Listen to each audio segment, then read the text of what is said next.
Bonjour, aujourd'hui nous allons faire un bandeau pour les cheveux. En l'absence de coiffeur, eh bien c'est bien qu'on puisse se faire belle quand même.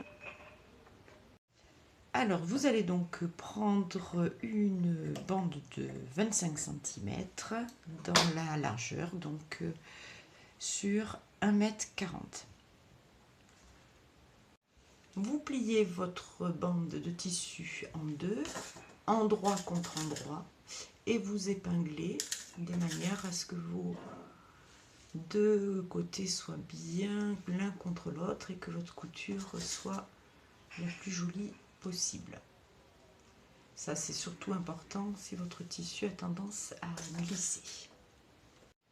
Donc en fait, vous allez faire un tube. Donc petite astuce, comme il va falloir le retourner après avoir cousu, je vous conseille d'accrocher un petit ruban qui fait au moins la longueur de votre futur tube.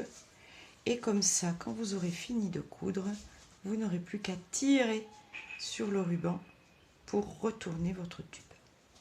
Et c'est parti pour la couture. Alors moi j'ai une surjeteuse, donc du coup on colle la surjeteuse, ce qui fait que on surfile en même temps. Si vous n'avez pas de surjeteuse, une couture plus du surfilage à la main ou un zigzag qui double la couture.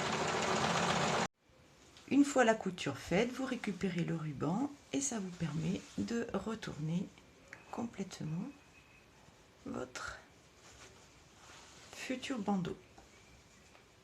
Voilà, on décroche le ruban et ensuite il n'y a plus qu'à faire les extrémités.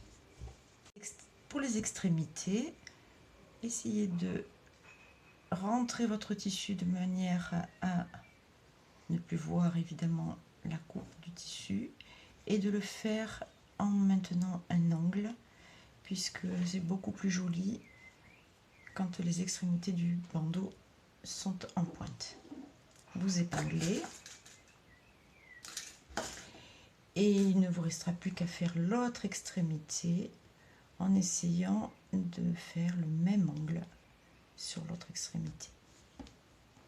Voilà, il n'y a plus qu'à coudre les deux côtés. Je vous déconseille de commencer par le coin parce que souvent le tissu rentre à l'intérieur et du coup ça coince. Donc il vaut mieux finir par le coin. Voilà, le bandeau est fini. Au revoir au prochain tuto.